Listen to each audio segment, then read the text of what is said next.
کہ میرے مصطفیٰ کا یہ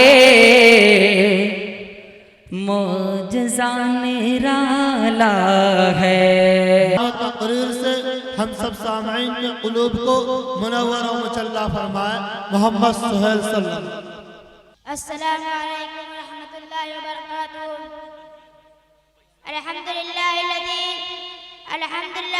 کفی والصلاة والسلام علی رسولہ الکریم مصطفی اما بعد، فقد قال اللہ تعالی ان الارض یرثها عبادی الصالحون۔ ترجمہ: بلا شبہ ہمارے نیک بندے زمین کے وارث ہوں گے۔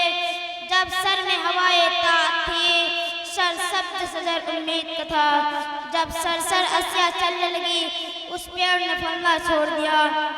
اللہ کی راہ اب پہ کھلے، آثار ہمیشہ سب قائم ہے۔ اللہ کے بندوں نے لیکن اس راہ پہ چلنا چھوڑ دیا۔ ذرا آپ زمانے کا تصور کریں، جب ایک تنہا 40 سال انسان نے اسلام کی آواز اتنی بلند کی، صرف 30 سال میں آواز اتنی دور پہنچ گئی، تاریخ بھی اس کی مثال دینے سے قاصر ہے۔ ابھی ایک صدی میں نہ گزری، ایک انقلاب رونما ہو گیا۔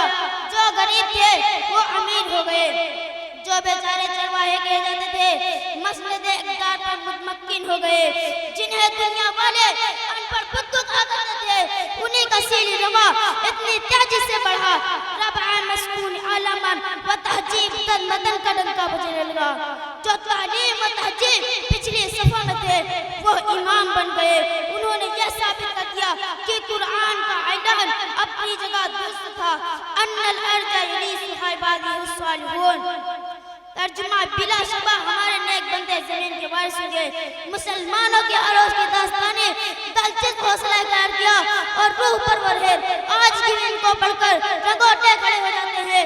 علامہ اقبال نے کیا خوب کہا تھا، دشت تو دشت ہے دریا بھی نہ چھوڑے ہم نے، بحر ظلمات میں دوڑا دیے گھوڑے ہم نے۔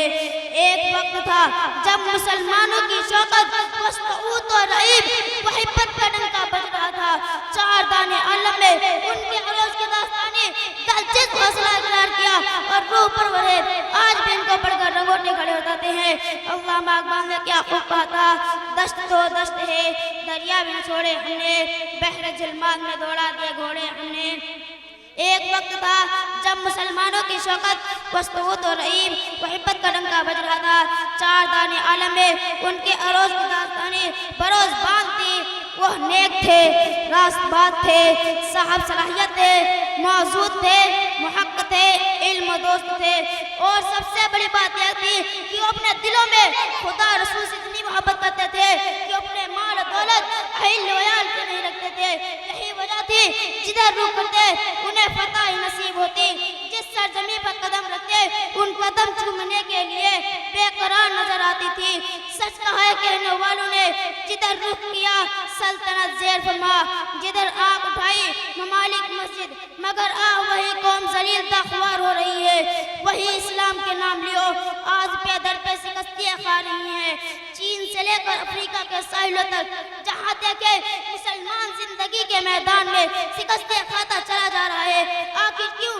کیا کبھی ہم نے سوچا ہے، سوچے اور سمجھے کہ ظاہر ہے کہ جن صفات نے ہمیں ترقی کی منزل طے کرائی تھے، جن خوبیوں نے ہمیں بامروز پر پہنچایا تھا، وہی خوبیاں اگر ہم پھر سے پیدا کر لیں تو یقین رکھیں کہ ہم جلد کامیاب ہو گئے۔ آخر میں وہی شعر پھر سے سن لیجئے تاکہ آپ کا ذہن تازہ ہو جائے۔ جب سر میں ہوائے طاعت تھی، سرسبز شجر امید کا تھا۔ جب سرسر اسیا چلنے لگی، اس پیڑ نے پھلنا چھوڑ دیا۔ اللہ کی راہ اب بھی کھلی ہے، آثار ہمیشہ سب قائم ہیں۔ اللہ کے بندوں نے لیکن اس راہ پہ چلنا چھوڑ دیا۔ وآخر دعوانا الحمدللہ رب العالمین۔